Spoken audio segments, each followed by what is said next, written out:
Hello guys, chemistry की online classes में आपका सबका स्वागत है। दोस्तों, हमने पहले यूनिट कर ली थी ऑर्गेनिक की स्पेक्ट्रोस्कोपी। यूनिट फर्स्ट कंप्लीट कर दी थी। अपनी कितनी यूनिट हो गई? अपनी हो गई उसमें 3 यूनिट। कार्बोहाइड्रेट्स स्पेक्ट्रोस्कोपी एक वो आपके थी दोस्तों, ऑर्गेनिक सिंथेसिस ऑफ बायोइनोलेट, और उसमें दूसरा पार्ट था एमीन। उसमें से आप एक याद कर लेना, आपको एक ही क्वेश्चन मिल जाएंगे। अब दोस्तों बात करने वाले हैं आज नई यूनिट के साथ और इनऑर्गेनिक केमिस्ट्री की। पहले करा चुका हूँ दोस्तों इसकी एसिड एंड बेस वाली यूनिट। अब देखिए दोस्तों, इसकी ये यूनिट नंबर 3 है, ऑर्गेनोमेटेलिक कंपाउंड। दोस्तों ये आपको एमएससी में भी मिल जाएगी। तो देखिए दोस्तों, let's start unit. We are discuss about this organometallic compound, यानी कार्बधात्विक यौगिक। कार्बधात्विक यौगिक क्या होते हैं? सबसे पहले तो दोस्तों इसमें ये देख लीजिए आप क्या क्या पढ़ेंगे इसमें। दोस्तों कार्बधात्विक यौगिक आगे इनका आज हम पढ़ेंगे नोमेनक्लेचर किस प्रकार से किया जाएगा, और कार्बधात्विक यौगिकों की definition, what is the organometallic compound. और उसके बाद इसमें दोस्तों मुख्य मुख्य धातु आती है, जैसे आपकी मर्करी हो गई, टिन हो गई, और आपके एल्यूमिनियम हो गया, एल्किल हो गया, और एरिन जैसे बेंजीन हो गया। अब देखिए दोस्तों, what is the organometallic compound. Organometallic compound यहाँ पर लिख देता हूँ, ऑर्गेनोमेटेलिक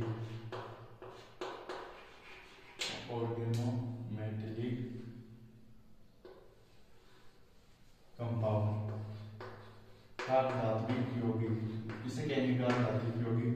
जिस प्रकार से नाम से कहेगा ऑर्गेनोमेटेलिक, यानी कोई भी ऑर्गेनिक ग्रुप और कंपाउंड अगर कोई धातु के साथ ऑर्गेनिक ग्रुप जुड़ा हो तो इसे क्या कहेंगे? Organometallic compound. देखिए ये धातु है, ये धातु मेटल, और ये है कार्बनिक, यानी ऑर्गेनिक ग्रुप, यानी कार्बनिक समूह। ठीक है, अगर कार्बनिक समूह जुड़ा हो धातु के साथ इसे कहेंगे आप कार्बधात्विक यौगिक। ठीक है, और इसमें क्या हो सकता है? इस कार्बनिक समूह की जगह एथिल ग्रुप ले लिया, एथिल हो सकता है। ठीक है, इसे क्या कहेंगे? वे धातु, वे यौगिक जिनमें कार्बन तथा धातु के मध्य, कार्बन तथा धातु के मध्य बंध बनता हो उसे क्या कार्बधात्विक यौगिक कहेंगे। इसमें मेटल की ईयन है, वो ईयन इसकी कब होगी, और इस पे क्या आएगा? Positive charge. ठीक है, इस पे नेगेटिव चार्ज। ठीक है, इसमें क्या लिखेंगे हम? इसमें सी यानी कार्बनिक यौगिक की ईयन ज्यादा, कार्बनिक यौगिक, कार्बनिक कंपाउंड यौगिक की ईयन ज्यादा, कार्बनिक यौगिक की ईयन ज्यादा तथा कार्बनिक यौगिक की ईयन तथा मेटल की ईयन कम होती है। मेटल की ईयन कम होती है, जिसके कारण क्या दर्शाते हैं? पोलराइजेशन, ध्रुवणता दर्शाते हैं। और ध्रुवणता दर्शाने के कारण ये क्या होते हैं दोस्तों? ये यौगिक होते हैं, ये क्या होते हैं? ध्रुवीय विलायकों में, पोलर सॉल्वेंट में तो क्या होते हैं? ये विलय होते हैं। ठीक है, पोलर सॉल्वेंट, पोलर सॉल्वेंट में तो ये क्या होते हैं? विलय। ठीक है, यानी आसानी से हो जाते हैं, यानी उनमें सोल्यूबल हो जाते हैं। ठीक है, और इसमें और जो नॉन पोलर है उसमें क्या होते हैं? अविलय। नॉन पोलर सॉल्वेंट है उसमें क्या होते हैं? अविलय होते हैं। ठीक है, अविलय। नॉन पोलर में देखिए आप, जैसे बेंजीन हो गया, इथर हो गया, बेंजीन C6H5 फेनिल है, और उसमें हो गया इथर, ROR इथर।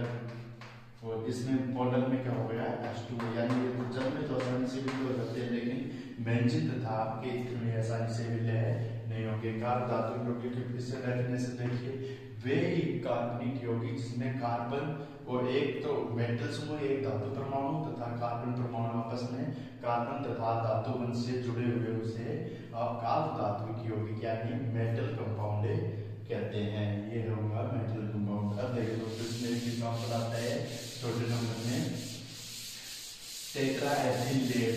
ठीक है, tetraethyl lead, C2H5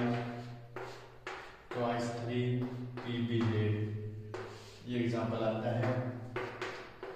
tetra ethyl lead, tetra ethyl lead, इसका उपयोग क्या किया जाता है? इसका उपयोग ईंधन के एंटी नॉकिंग एजेंट के रूप में किया जाता है। एंटी नॉकिंग एजेंट, ठीक है, एंटी नॉकिंग एजेंट है, इसके रूप में इसका उपयोग किया जाता है। इसे क्या कहेंगे? टेट्रा एथिल, ये कार्बन धातु यौगिक का एग्जांपल है। इसका उपयोग एंटी नॉकिंग एजेंट के रूप में किया जाएगा। अब देखिए दोस्तों, नोमेनक्लेचर ऑफ कार्बन धातु यौगिक, ये उतार लिया होगा। अब इनके नोमेनक्लेचर की कुछ विधियां होती है, इससे 4-5 नियम है वो पढ़ेंगे नोमेनक्लेचर के। Nomenclature of organometallic compound, heading क्या है? नोमेनक्लेचर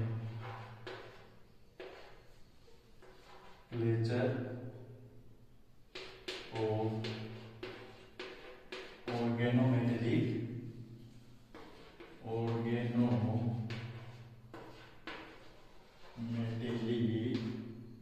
कंपाउंड, कार्बन धात्विक यौगिकों का नामकरण, ठीक है। तो उसका नामकरण देखिए किसके आधार पर किया जाएगा? इसका नामकरण सबसे पहले फर्स्ट नियम की बात करते हैं। इसमें क्या है? सबसे पहले लिखेंगे उस मेटल, उस कार्बनिक धातु का नाम, फिर उसके बाद मेटल का नाम। जैसे आपके है CH3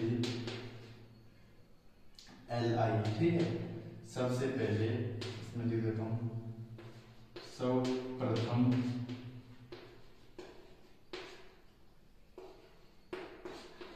कार्बनिक यौगिक, ऑर्गेनिक कंपाउंड का नाम यौगिक, फिर मेटल नेम, ठीक है। फिर मेटल का नेम लिखा जाता है, ये फर्स्ट नियम। इसमें क्या, इसका नाम क्या लिखेंगे? मेथिल ग्रुप है तो मेथिल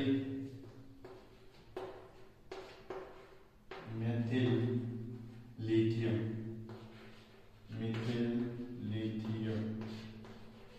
ये देखिए मिथाइल और लिथियम, ये मेथिल लिथियम, ठीक है। मेथिल लिथियम है, इसमें नाम लिख दिया पहले मेथिल करने ग्रुप, इसके बाद ये मेटल थी, इसका नाम है लिख दिया हमने। इसकी जगह आप क्या लिख सकते हैं? जिंक भी लिख सकते हैं, मेथिल जिंक हो सकता है। एथिल लिख सकते हैं, एथिल जिंक आ सकता है। प्रोपिल लिख सकते हैं, प्रोपिल जिंक हो सकता है। अब दूसरा इसका नियम क्या होगा? दूसरा नियम आएगा, अगर एक कार्बन धातु ऑर्गेनिक कंपाउंड है, उसकी संख्या 2, 3, 4 हो तो उसका नाम लीजिए। 2 नंबर नियम लिख देते हैं। अगर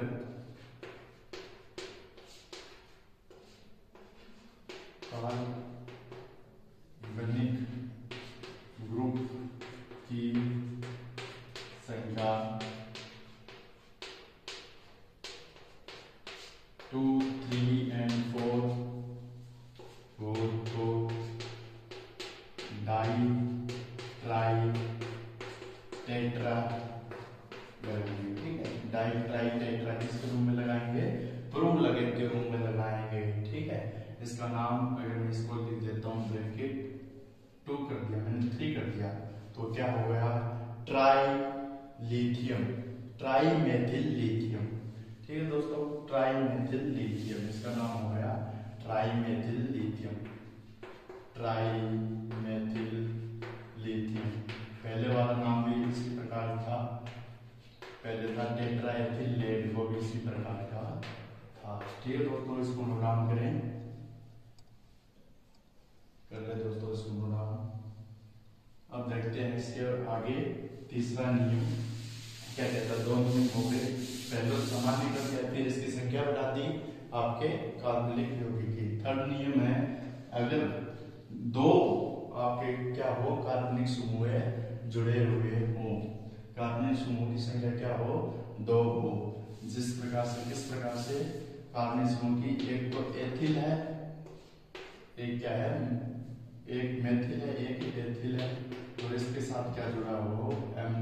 लिथियम जिंक जुड़ा हो, तो इसका नाम किस पर लिखेंगे? अंग्रेजी वर्णमाला के वरीयता के आधार पर अल्फाबेट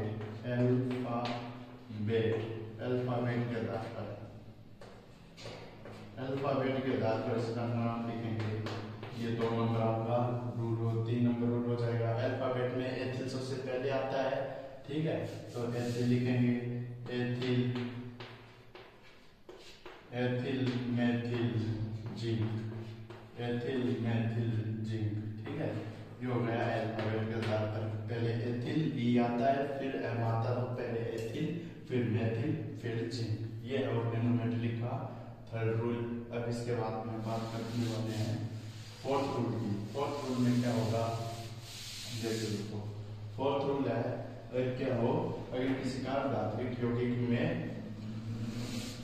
एक से ज्यादा प्रतिस्थापी जुड़े हो और क्या जुड़ा हो, प्रतिस्थापी जुड़े हो या एक ही जैसे प्रतिस्थापी जुड़े हो। 4 नंबर, अगर सी से लिख देता हूं, ठीक। अगर CO कार्बनिक ग्रुप में अगर ऑर्गेनिक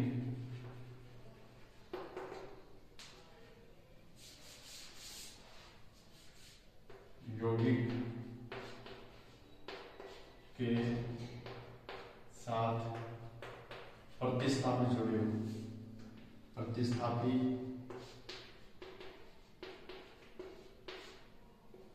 जुड़े हो तो डाई ट्राई टेट्रा, तो डाई ट्राई टेट्रा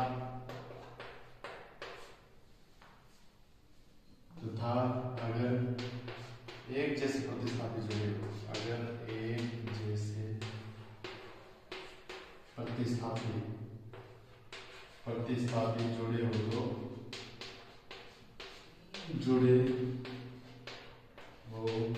तो 20 ट्रिस टेट्राकिस पेंटाकिस, तो 20 ट्रिस टेट्राकिस पेंटाकिस, ठीक है। टेट्राकिस लगाते हैं, पेंटाकिस लगाते हैं, पेंटाकिस, इसका नाम इस प्रकार से लिखेंगे पेंटाकिस। देखिए दोस्तों, ये रूल क्या है, अगर ऑर्गेनिक यौगिक के साथ प्रतिस्थापी जुड़े हो तो उसको डाई ट्राई टेट्रा लिख देंगे और उसका नाम पहले लिखेंगे, और उसके बाद 20 ट्रिस टेट्राकिस पेंटाकिस जुड़े हो तो क्या लिखेंगे हम, 20 ट्रिस पेंटाकिस। इस नाम कब लिखेंगे, जब एक जैसे प्रतिस्थापी जुड़े हुए। एग्जांपल देखिए दोस्तों, इसमें याद आएगा, नोट डाउन कर लिए दोस्तों, रफ कर रहा हूँ, और देखिएगा क्या एग्जांपल देखिए। बेंजीन ग्रुप है, बेंजीन ग्रुप से Mg मैग्नीशियम धातु, मैग्नीशियम मेटल जुड़ा है, इससे भी बेंजीन ग्रुप है, ठीक है। ये बेंजीन ग्रुप है, ये बेंजीन ग्रुप है।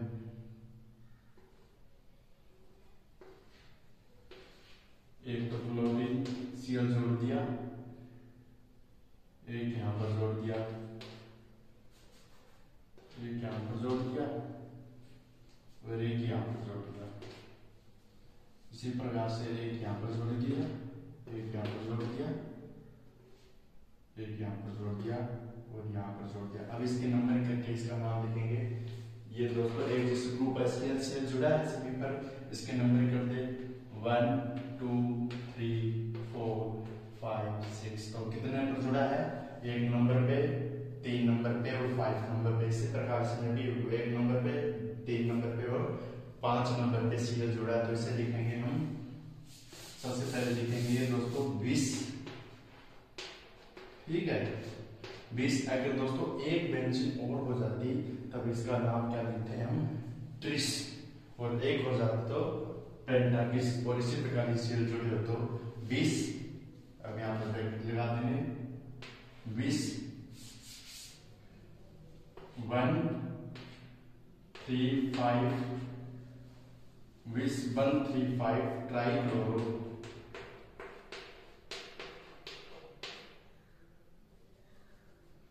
फेनिल, ये फेनिल ग्रुप है, 135 ट्राइक्लोरो फेनिल। अब ये है मैग्नीशियम, Mg का मैग्नीशियम, ठीक है, ये हो गया इसका नामकरण। क्या हो गया? बिस 1,3,5 ट्राइक्लोरो मैग्नीशियम, ये हो गया इसका नामकरण। इसके बाद देखिए दोस्तों, एक रूल और आता है, तब तक के लिए इसको नोट डाउन करें। अब इसके बाद आता है, अगर एक तो आपके कार्ब धातु यौगिक एक अकार्ब धातु यौगिक के जुड़ा हो धातु के साथ, तो ये रूल आता है। इसके बाद उसमें क्या आएगा? 5 नंबर रूल, अगर कार्ब धातु यौगिक के साथ एक तो ऑर्गेनिक और एक इनऑर्गेनिक कंपाउंड जुड़ा हो, जैसे CH3 है, इसका 2 है, और इसके साथ ये Mg है, यहाँ पर जिंक है, और इसके साथ क्या जुड़ा है? Br जुड़ा है। तो इसमें क्या लिखेंगे? सबसे पहले तो हम नाम लिखेंगे, ये है दोस्तों, ओ लिख देता हूँ ऑर्गेनिक, ई है En इनऑर्गेनिक, ठीक है। अकार्बनिक समूह जुड़ा है, ये मेटल है, मेटल के साथ अकार्बनिक समूह जुड़ा है और कार्बनिक दोनों जुड़े हैं। इसमें क्या लिखेंगे? सबसे पहले नाम लिखेंगे ऑर्गेनिक ग्रुप का, फिर उसके बाद हम लिखेंगे मैग्नीशियम का, फिर इसके बाद लिखेंगे हम सबसे लास्ट में लिखेंगे इनऑर्गेनिक ग्रुप का। इसका नाम होगा डाई मिथाइल। अब इसके बाद में हम क्या लिखेंगे? डाई मिथाइल जिंक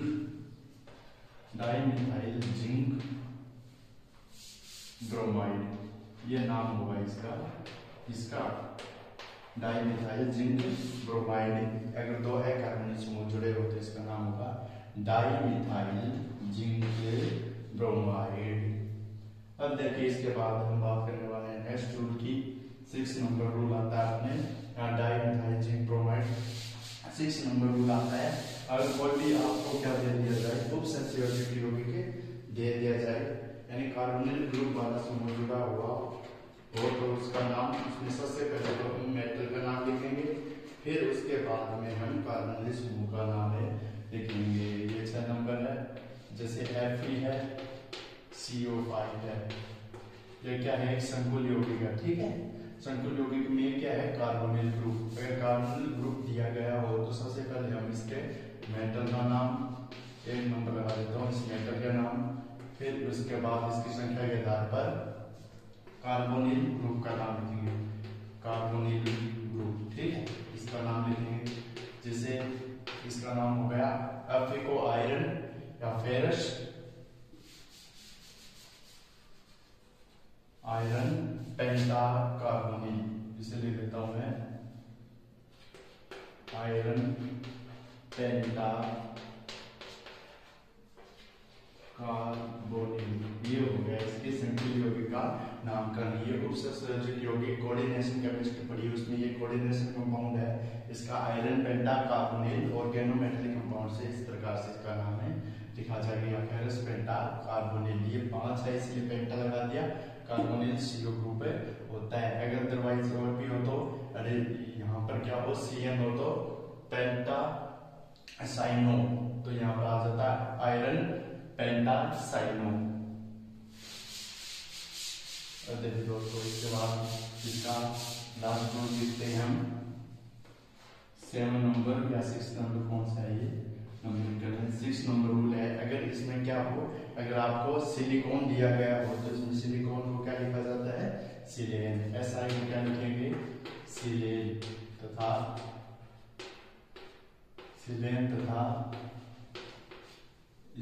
यह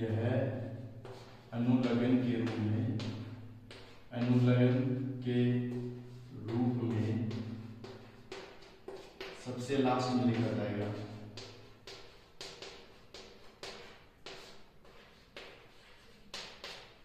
सबसे लास्ट में लिखा जाएगा, ठीक है। सबसे लास्ट में इसे नाम को लिख देंगे, अनुलग्न के रूप में इसलिए लगा देंगे, लिख देंगे। एग्जाम्पल देंगे दोस्तों, एग्जाम्पल समझ में आ जाएगा। जिस प्रकार से इसका नाम है लिखना है अपने को। देखिए दोस्तों, CH3 whole twice, 2 organic compound जोड़ दिए, इनऑर्गेनिक, ये तो ऑर्गेनिक कंपाउंड है, होल ट्वाइस। अब SiCl